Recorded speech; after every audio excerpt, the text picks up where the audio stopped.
Bom, mas o fato é o seguinte.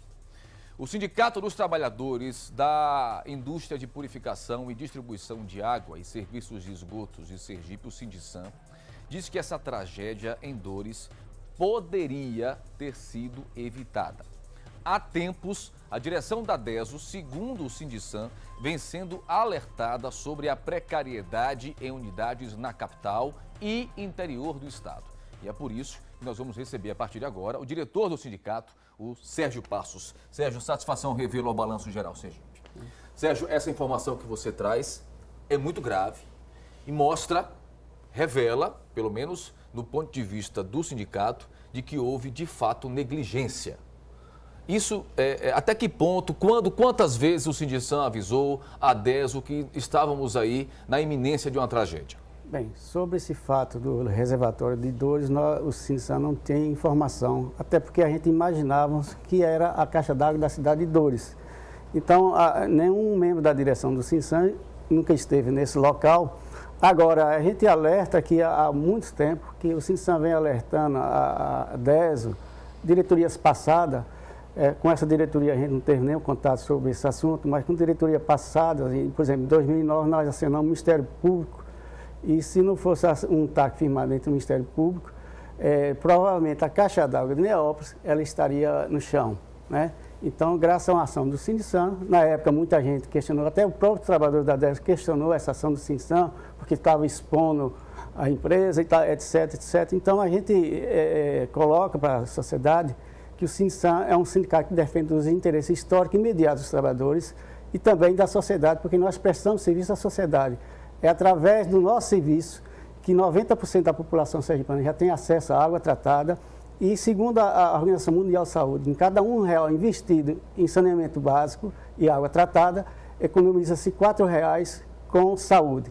Então, nós levamos saúde para a população sergipana.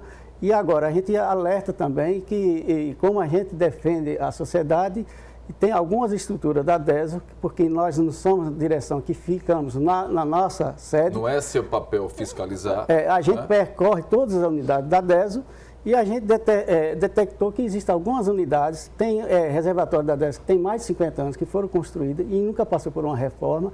Então, a nossa alerta é isso. Peraí, que isso é muito sério. O senhor está me dizendo aqui que tem reservatório da DESO, tem mais de 50 anos e nunca passou por uma reforma, é isso? Exatamente. Então, a gente alerta para que a DESO, diante desse fato lamentável, que a gente presta solidariedade àquelas famílias do povoado, então, que o governo do Estado, a direção da DESO, a Defesa Civil, o CREA e o Sindisan, vamos juntar para debater essa realidade dos reservatórios. E não tenho dúvida disso. Tem que ter agora uma somação de esforços para discutir essa situação e tentar de uma vez por todas resolver. É melhor, a gente sabe disso, melhor prevenir do que remediar. Agora, na sua avaliação, o senhor como membro sindical de um importante sindicato como é o Sindisan, não houve reformas, não passa por uma medida de prevenção, por quê? Falta vontade, falta investimento, falta o quê? Eu acredito, pela situação que estão os reservatórios, eu não tenho a quantidade de reservatórios, mas são muitos. A necessidade do governo estadual, que é o acionista majoritário da DESO, e aos órgãos federais, trazer recursos para fazer esse mutirão. Então, é a necessidade eu acredito que na DESO tem engenheiro dessa área, fazer um esforço concentrado, certo? Para que... Não tenho dúvida, o que mais me impressiona é que é preciso acontecer uma tragédia dessa para a gente acordar que é preciso fazer revisão preventiva, que é preciso, de fato, fazer essa fiscalização. Eu não consigo entender isso. Essa história de que só trocar a fechadura depois que o ladrão arromba a porta, não vai funcionar. Até quando isso? Então, essa alerta que o Sindisan traz para a sociedade, a gente não quer acusar ninguém, a gente está aqui como sindicato cidadão, preocupado com a população e com os trabalhadores da DESO, porque muitos trabalham nessas áreas e pode acontecer um risco. E eles estão no mesmo risco. Estão no mesmo risco da população. As cidades, as unidades da DESO eram afastadas da cidade, as cidades cresceram. Hoje, em volta dessas unidades, existe residências, escolas. Então, há necessidade urgente de fazer... Para ilustrar muito bem isso que você está dizendo, nós temos fotografias e caixas d'água, ó, Muribeca, pode soltar a produção, pode soltar aí, por favor. Muribeca, Malhador, Itabaianinha, Santana do São Francisco, entre outras. Olha aí, são fotografias enviadas por telespectadores que assistem o Balanço Geral Sergipe, sabe da sua força, e o telespectador, né, o próprio sindicato também nos enviou, né, fazendo esse trabalho aí. É inadmissível, em pleno século XXI, né, uma empresa como a DESO está passando por essa situação, está aí, colocando todo mundo em risco. Eu queria que o senhor falasse um pouco mais sobre isso.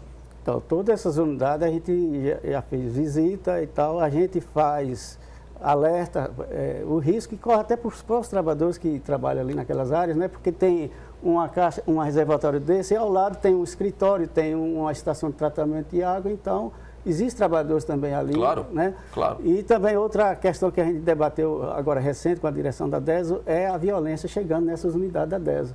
Então, é assalto constante, é levando arma de vigilante, ameaçando os trabalhadores. Olha, eu agora há pouco conversava com um colega, amigo Douglas Magalhães.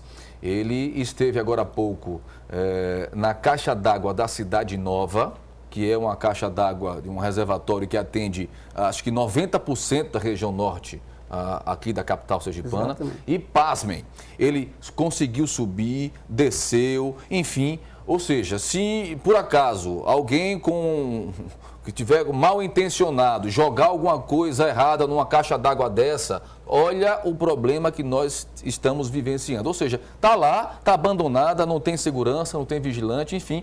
Inclusive, Douglas vai trazer isso logo mais à tarde no Cidade Alerta. É inadmissível isso que está acontecendo diante dos nossos próprios olhos. Aí eu lhe pergunto, o sindicato, por acaso, discute a possibilidade, de repente, de uma ação jurídica para tentar, de fato, forçar a DESO a tomar uma medida mais incisiva?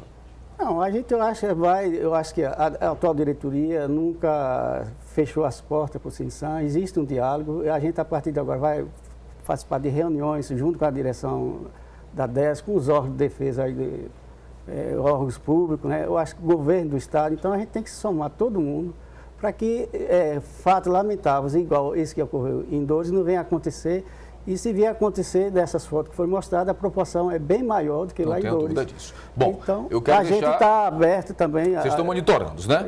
E também aberto para um diálogo. Diálogo, né? E também contribuir, porque nós vamos no local. A gente sabe quais as áreas que podem acontecer risco. Então, dúvida. É necessário que vá um engenheiro projetista lá, especializado na área, fazer o levantamento e começar a tomar as medidas necessárias e cabíveis. Bom, eu quero deixar claro, o espaço está também aí franqueado para que a DESO, através do meu amigo Flávio Vieira, com certeza está nos vendo nesse momento, que é o assessor de comunicação, sempre muito solícito, estamos à disposição para que a DESO possa também ter espaço e falar sobre tudo isso que foi dito aqui nessa entrevista. Satisfação, Revelo, viu? Um grande abraço e à disposição também do sindicato, tá bom? Um abraço, até a próxima.